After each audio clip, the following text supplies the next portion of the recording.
Talk heavy. Oh, what's happening? I came to something real interesting, man. I think it needs to be talked about because it's right in accord to what I'm bringing to the table, and it's a situation with the good brother, with the spiritual enlightenment. He's a rapper. He's an entrepreneur. He's a spiritualist. D1, I believe his name is, and I also just heard those comments from him on the interview, and I heard the responses from those he pointed out. You know what I mean? It's definitely expected. But I also heard a response from a man. He gave a chronological account of what really is happening, what really is transpiring. The bull Mysonne. It's my brother, man. Sorry about that.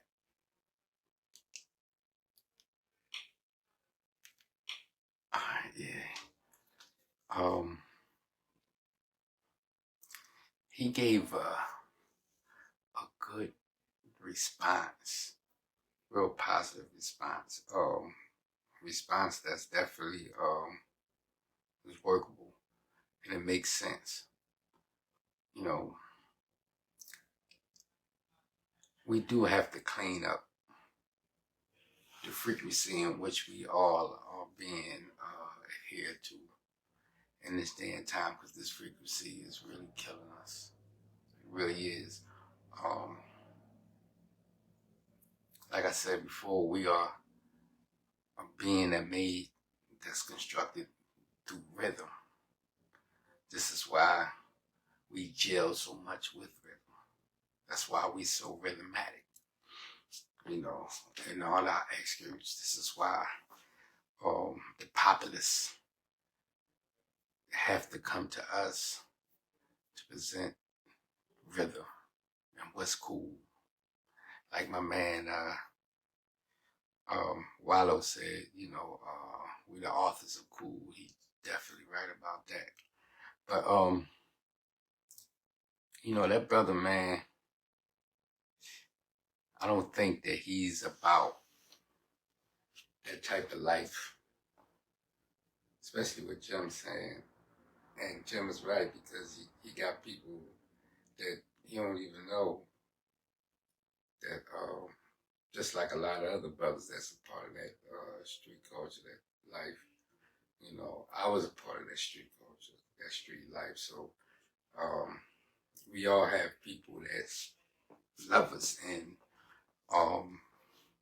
they don't want nobody speaking down on us or however you figure. So they're going to protect us in their own way, and that's true. And that's what's going on a lot in our inner city streets. People placing upon themselves to, they feel as though they got to take up for others. That's been the thing. They feel as though because they did that to them, and I got to get back at him because he from my block, or I know him, or he my cousin. It's just a revolving door. It's just continuously keep going on and on and on. It's really it's crazy. Rosewood, what's going on? You wanna come on? I don't know if they're gonna let us. Let me see.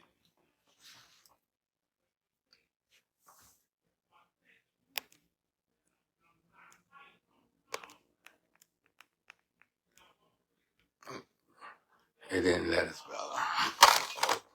Damn. My damn junk's about to fall. Alright. I hit it too hard, My bad, y'all. Hit it too hard. There you go. But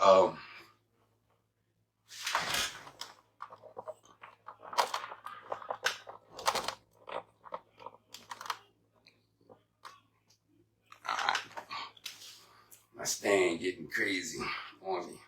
But yeah, we have a wave that's going on, man. That's to get back.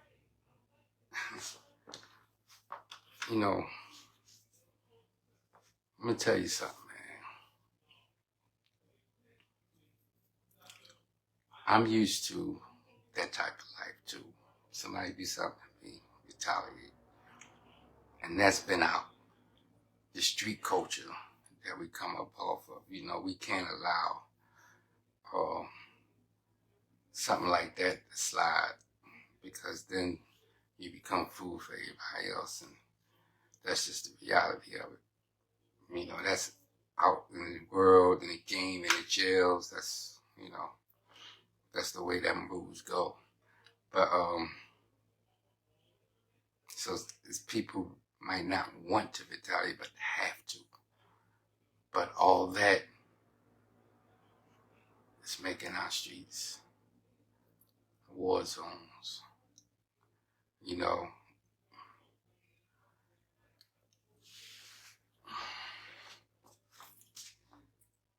when my son got married, I was on that vibe myself.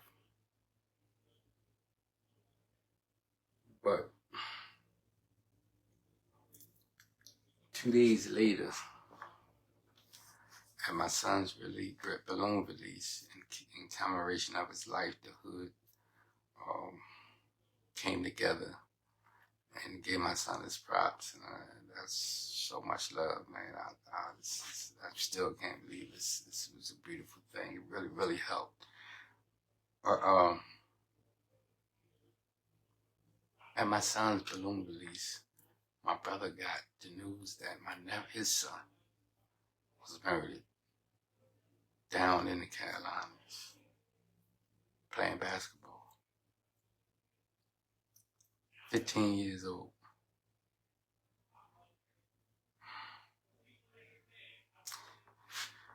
When that happened, it changed my perspective. It changed my perspective because what I saw when that happened, when I saw my brother break like that, after seeing me break like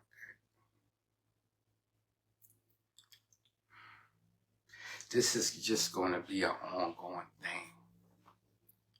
You know, when that happens, you get blood in your eye, and you just really don't care no more. And they got a name for that now. It's called crashing out. And you really do. You crash out. At that time, you need help. The weed ain't gonna help. The syrup, the whatever. You need professional help at that moment, at that time. And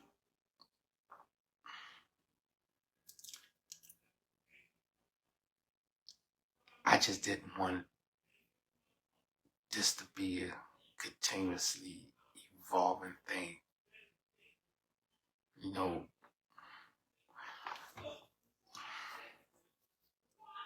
we all got problems. My boy had his problems. But he was a good son. He was a good kid, man. He was a good man. He had a pure heart. He didn't deserve that. Neither did my nephew. And neither did my cousin, Aisha. Neither. It's a lot of. This is continuously going to keep going on if we take it upon ourselves to be judge and jury.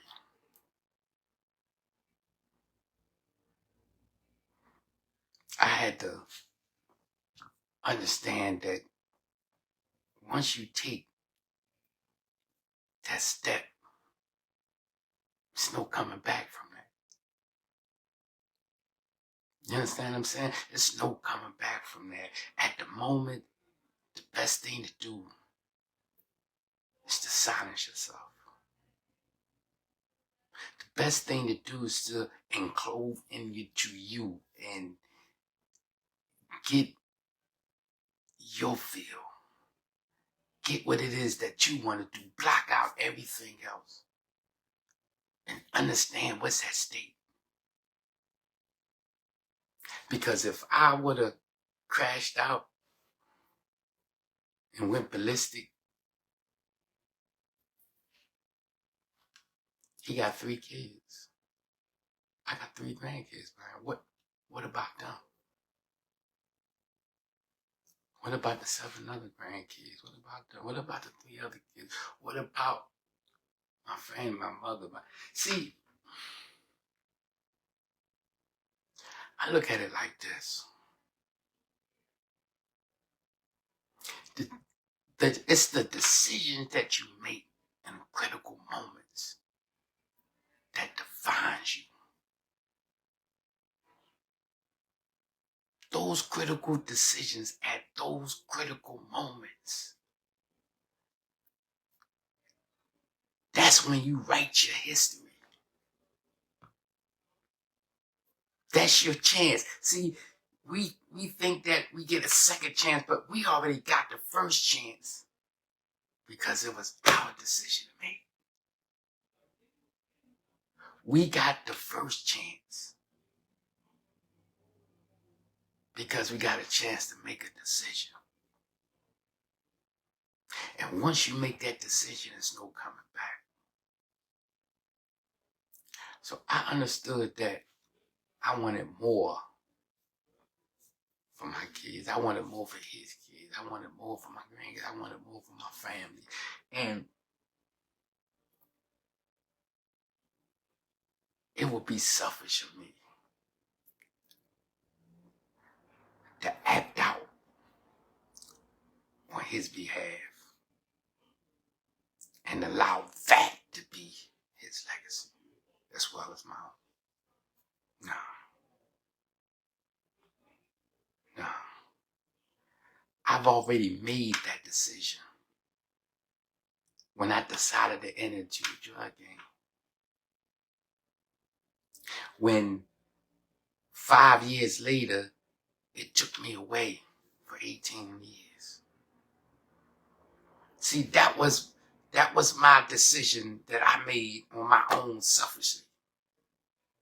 But others paid the penalty for it. Am I going to make it again? Is that what I want his legacy to be?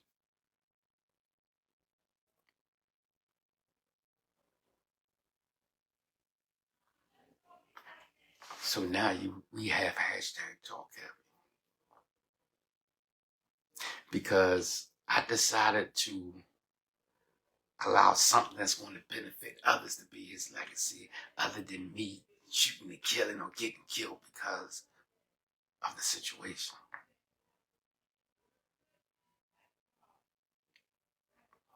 And I see similarities in this other situation that's, on both sides is right. But all in all, the brother has a right to speak, but he don't have a right to finger point. You got to learn how to express what you feeling without directing it towards nobody.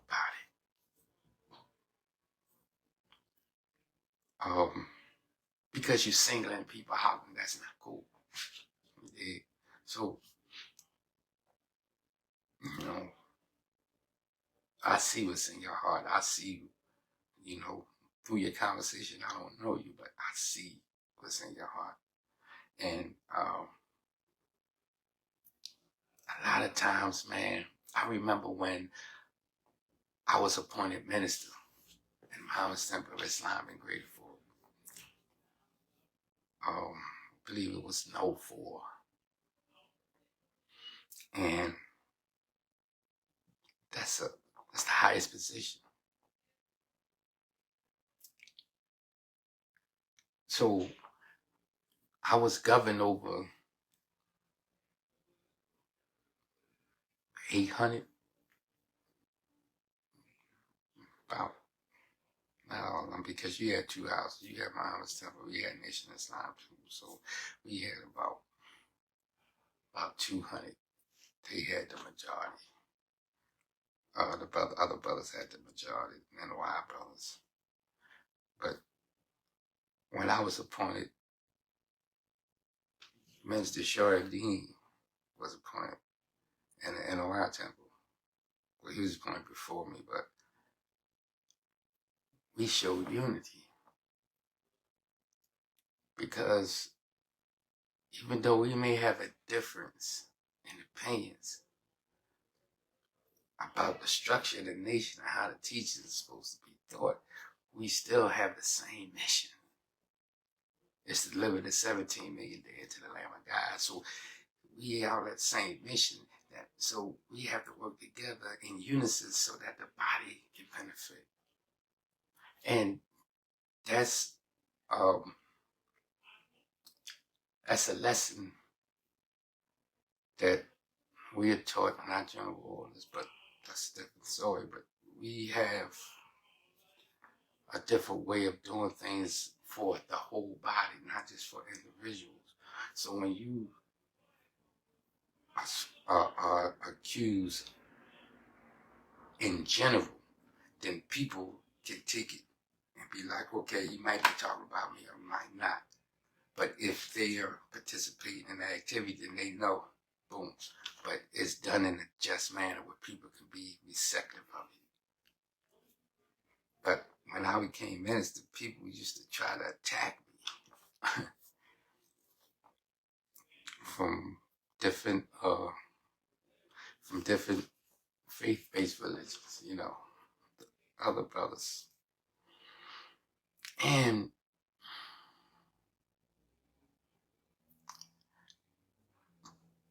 those debates were learning experiences, so I appreciated all of them. But in that spirit, when you get to that spirit, you get to thinking that what you have is the best. And because I got the best, then whatever you got, it's not what I got. So you need to do this, or you need to do this, because of what I'm doing. And you get that way when you get to higher levels of learning, especially when you practicing theology. It's, I don't know what to call it, and I don't want to say nothing crazy. So, but you get that boastful feeling, when you acquire a level degree of knowledge that you haven't obtained before, then a lot of times you feel as though that you're not a part of the regular because you're thinking in this manner. But in actual reality, we don't even know what they are thinking or what they're doing. We only speculate. People, especially in the penitentiaries, people come, they have to be there because they've been sentenced there. So the first thing you do is you want to make your stay to where it's feasible so you can get out on time or before time.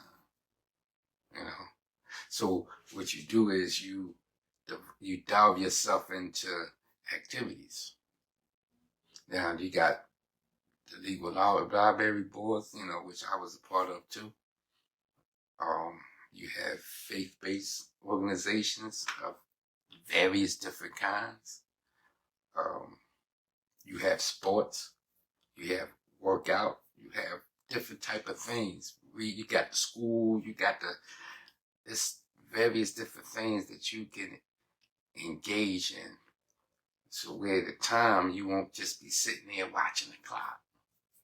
And then as motion, just like it's within us, as you create motion, then you move forward. Regardless of your circumstances, you still move forward once you create motion. You create the motion in everything that you do. You read what you're reading, what you're looking at, what you're observing, your activities, your actions, your deeds, your perspective, your morals, your values, your principles. All these things is making you move forward and you sharpening them. That's how you prepare yourself for when you come out. As you coming out with your best foot forward. Properly prepared to be receptive of what's new out there, because I've been in jail 18 years, it's impossible for me to understand what's going on out there 18 years later. So you just got to prepare yourself for that shock. And it is a shock, because it shocked the hell out of me, but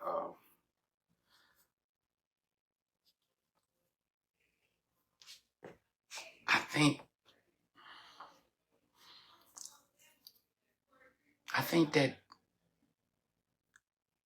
what you're doing is beautiful, but you just need to do it in a general aspect. You do it in a general aspect, and don't point no names, no fingers. That you continue doing what you're doing, but when you individualize, you bring in a different element, and then it don't become that no more. It becomes something else, because you bringing in the element, you singling out, identifying, and that's from the streets. That's a no. You know what I'm saying? That from that type of, the brother Mysonne was definitely right. That's a no. You know what I'm saying? So, wish you the best, brother. I really do, and I hope, I know you prospering. So, I know your work. You change. You coming into a transition. It's not easy. You trying to express yourself in a manner that what you built, because it's an acquired design. It's not nothing that's given to you. You have to earn that. So you earn what you do. You earn who you are. You know what I'm saying? So you build that shell around you. That's your protection. But you got to stay within the shell. Because if you come outside that shell, then you're inviting the outside into where you at. You know what I'm saying? When I was minister, I didn't single or individualize. Let me give you an example.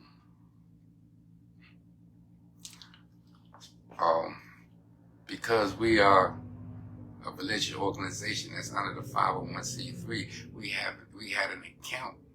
They still do. All religious organizations has an account. The organization itself. That way they could purchase products and things of that nature there for the religion, and they can receive donations of all kinds. So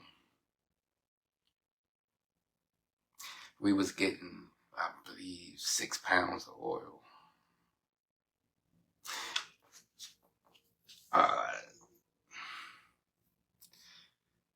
Brother Captain, I'm not going to name his name, but at the time, Brother Captain, he was taking over. He was really basically in charge of that post there. So he was taking the oils and he was breaking it down into putting the oils in these pens where you seal them up and you sell them for 2 packs, whatever.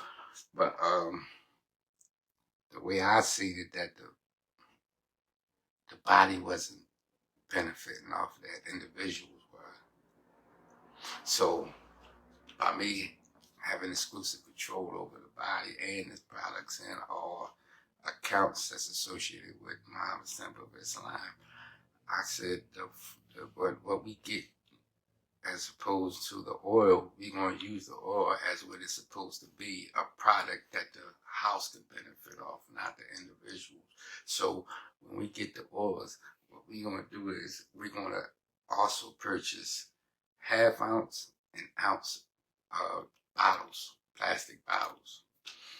And when we got that, what I did was we deciphered all the oil into the bottles, and we put out to the whole jail that the Nation of Islam, or Muhammad's Temple of Islam, has oil for the body, and anyone who would like to have the oil, donations is forthwith. I said for the half ounce, it's $5 donation. For the ounce, it's a $10 donation. So that way, the body benefits because the donations come in the form of cash slips. Cash slips is being sent to our account under the Nation of Islam or Muhammad's Temple, whatever the accounts say. But so the body benefits, not the individual. It's on the same token, when you speak and trying to speak life into people, you don't single out. You know, you just speak the truth and allow whoever to adhere to the truth to come forward. Just my little food for thought, man. I was just, watching that video and watching the responses and hearing and understanding what's going on. And, I just don't want nothing crazy to happen to the brother or anybody else. You got enough of that going on, you know what I mean? So, that's all I got for y'all right now, man. And thank everybody for subscribing, everybody for your participation in the things that's, going on, like on YouTube.